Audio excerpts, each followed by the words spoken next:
नमस्कार, मैं हूँ आश्रमा शुक्ला, आपकी करंट अफेयर्स और banking awareness faculty entry platform पर। और इस सेशन में हम लोग डिस्कस करने वाले हैं मेजर न्यूज़ इवेंट्स। जो न्यूज़ इवेंट्स इंपॉर्टेंट है एग्जामिनेशन पॉइंट ऑफ व्यू से।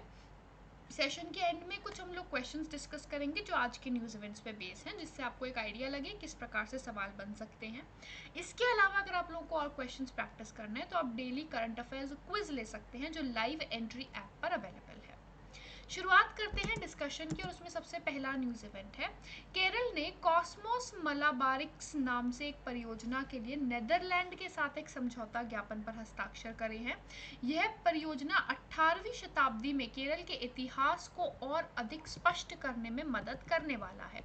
अगर हम लोग इस प्रोजेक्ट के बारे में बात करें कि ये प्रोजेक्ट क्या क्या कवर करने वाला है और किस प्रकार कवर करने वाला है, तो इसमें 18वीं शताब्दी के जो डच डॉक्यूमेंट्स हैं मालाबार से संबंधित, वो सबसे बड़ा इंफॉर्मेशन सोर्स है केरल के बारे में फ्रॉम 1643 टू 1852। उसी को डिजिटल फॉर्म में अवेलेबल कराया जाएगा जिससे कि सभी को एक्सेसिबल हो।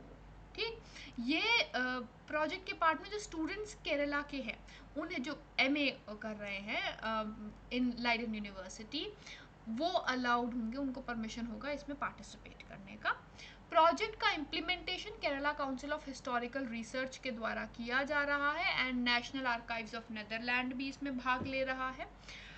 इसके अलावा अगर हम लोग बात करें कि ये प्रोजेक्ट कौन से डॉक्यूमेंट्स डील करेगा, बेसिकली जो भी डच मटेरियल है, जो भी 18वीं शताब्दी का मटेरियल है, वो सारा का सारा मटेरियल असेस किया जाने वाला है। आहार 2022 नाम का एशिया का सबसे बड़ा अंतर्राष्ट्रीय खाद्य और आतिथ्य मेला नई दिल्ली के प्रगति मैदान में भारत व्यापार संवर्धन संगठन के सहयोग से कृषि और प्रसंस्कृत खाद्य उत्पादन निर्यात विकास प्राधिकरण अपेडा के द्वारा आयोजित किया जा रहा है। ये मेला जो है 26 अप्रैल से लेकर के 30 अप्रैल तक के लिए रन कर रहा है और ये इस मेले का 36वां संस्करण है जो आयोजित किया जा रहा है। कुछ 80 निर्यातक इसके अंदर पार्टिसिपेट कर रहे हैं भारत के अलग अलग क्षेत्र या सेक्टर्स से। टेक जगत के सबसे बड़े सौदों में से एक इलॉन मस्क ने सोशल मीडिया साइट ट्विटर पर नियंत्रण कर लिया है। इस सौदे के माध्यम से वह लगभग 44 बिलियन अमेरिकी डॉलर में सोशल नेटवर्क का अधिग्रहण करेंगे, जिसमें कंपनी के शेयरों का मूल्य $54.20 रखा गया है। उनका प्लान इस पूरे ट्विटर को अक्वायर करने का है कि ट्विटर को एक प्राइवेट ऑर्गेनाइजेशन बनाया जाए, प्लेटफॉर्म को फ्री स्पीच के लिए प्रमोट किया जाए और साथ ही साथ इसका जो एल्गोरिथम है उसको भी ओपन रखा जाएगा, जिससे कि कोई हिंड्रेंस या ओपेकनेस ना हो, ट्रांसपेरेंट फॉर्म हो किस तरीके से ट्विटर फंक्शन कर रहा है। राइट। मेघालय सरकार की योजना विभाग की जो ई प्रस्तावना प्रणाली की पहल ने संयुक्त राष्ट्र पुरस्कार सूचना समाज फोरम पुरस्कार 2022 पर विश्व शिखर सम्मेलन जीता है।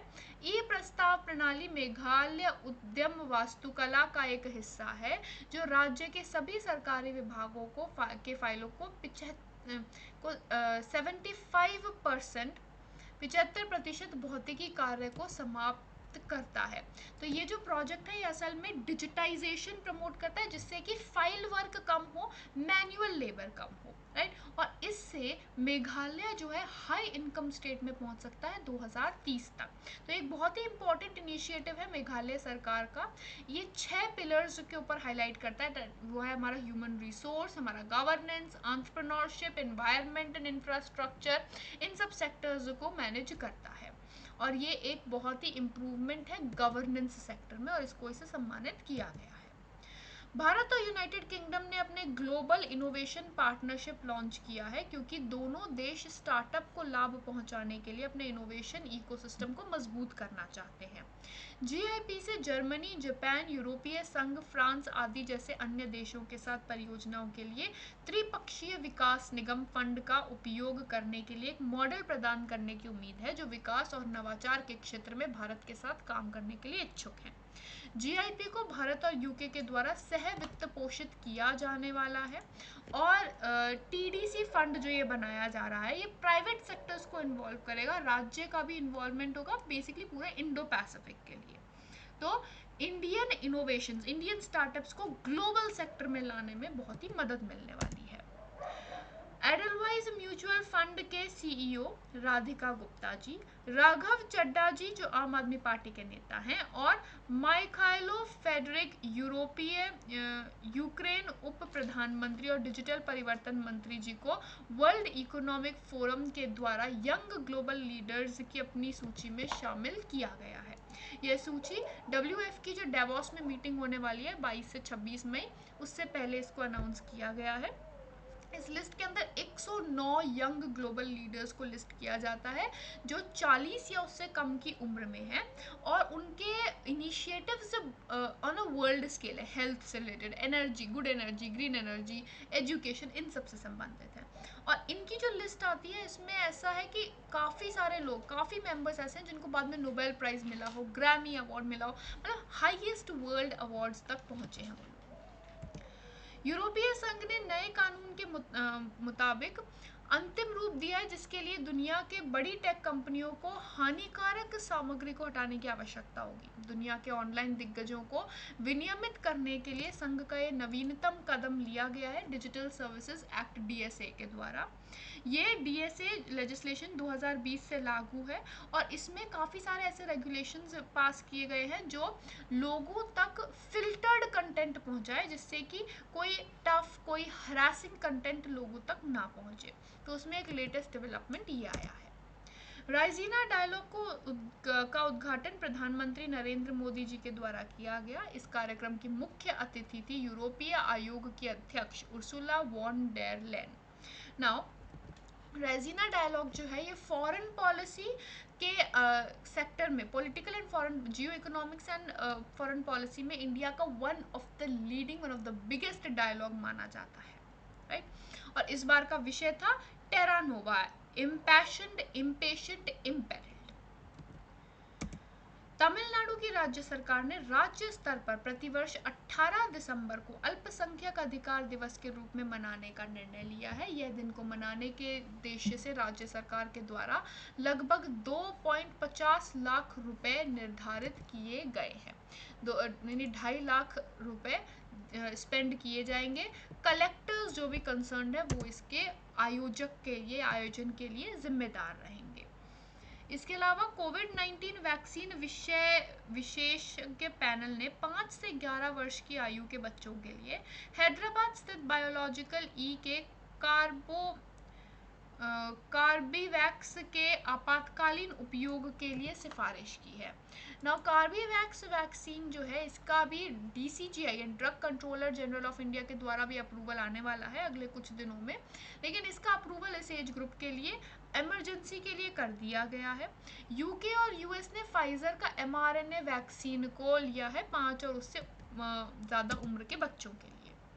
कृषि एवं किसान कल्याण मंत्रालय के द्वारा 25 अप्रैल से किसान भागीदारी प्राथमिक हमारी अभियान का आयोजन किया। यह अभियान 30 अप्रैल तक जारी रहेगा। विभिन्न अन्य विभाग और मंत्रालयों के सहयोग से सरकार के आज़ादी का अमृत महोत्सव के तहत इसका आयोजन किया जाने वाला है। फ्रांस के राष्ट्रपति के रूप में फिर से चुने जाने के लिए मरीन ले पेन को इमैनुअल मैक्रोन ने हराया है। 20 साल में ये पहले फ्रांसीसी राष्ट्रपति हैं जो दोबारा से नियुक्त किए गए हैं। अखिल भारतीय घरेलू उपभोक्ता व्यय सर्वेक्षण जो राष्ट्रीय सांख्यिकीय कार्यालय NSO के द्वारा हर 5 साल में जारी होता है, एक लंबे अंतराल के बाद अब फिर से इस पे काम शुरू हो रहा है। ये जो सर्वे है ये लास्ट 2017-18 में आने वाला था, लेकिन ये रद्द कर दिया गया था क्योंकि इसमें डेटा कलेक्शन सही तरीके से नहीं था। तो लास्ट जो था ये 2011 से 12 में लास्ट सर्वे आया था हमारा, 17 से 18 वाला रद्द कर दिया। अब वाला जो सर्वे 2022 जुलाई में शुरू होगा, जून 2023 में ख़त्म होगा और तब इसे पब्लिश किया जाएगा। ये हर 5 साल में जारी किया जाता था। यूनाइटेड किंगडम के प्रधानमंत्री बोरिस जॉनसन जी की भारत की यात्रा के दौरान दोनों देशों ने ग्लोबल इनोवेशन पार्टनरशिप और न्यूक्लियर एनर्जी पार्टनरशिप पर सरकार के बीच 2 समझौते ज्ञापन पर हस्ताक्षर किए हैं। 22 अप्रैल को राजीव कुमार जी के पद से इस्तीफा देने के बाद केंद्रीय सरकार ने अर्थशास्त्री सुमन बेरी जी को नीति आयोग के उपाध्यक्ष के रूप में नियुक्त किया है। अब आते हैं कुछ सवाल पे जो आज के इन न्यूज़ इवेंट्स पे बन सकते हैं। पहला सवाल बनता है राइजीना डायलॉग, जिसका हाल ही में उद्घाटन किया गया, किस क्षेत्र का से संबंधित एक सम्मेलन है? तो राइजीना डायलॉग जो है ये भारत का फॉरेन पॉलिसी और जियो इकोनॉमिक से संबंधित एक सम्मेलन है, जिसमें गेस्ट इस बार chief guest Ursula von der Leyen थी, जो यूरोपियन यूनियन कमीशन की प्रेसिडेंट है। इमैनुअल मैक्रोन जी को किस देश के राष्ट्रपति के रूप में फिर से चुना गया है? इमैनुअल मैक्रोन जी फ्रांस के राष्ट्रपति के तौर पे पुनर्नियुक्त हुए हैं। नीति आयोग के नए उपाध्यक्ष के रूप में किसे नियुक्त किया गया?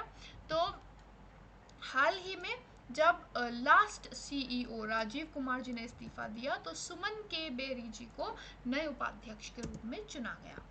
5 से 12 वर्ष आयु वर्ग के बीच के बच्चों के लिए भारत में आपातकालीन उपयोग प्राधिकरण दिया जाने वाला पहला टीका कौन सा है? उस टीके का नाम है कॉर्बीवैक्स, और ये वैक्सीन भारत में 5 से 11 वर्ष के बच्चों के लिए है, जो हैदराबाद की फर्म बायोलॉजिकल ई के द्वारा बनाई गई है। इसी के साथ हमारा आज का सेशन खत्म होता है। मिलते हैं अगले सेशन में। Have a great day.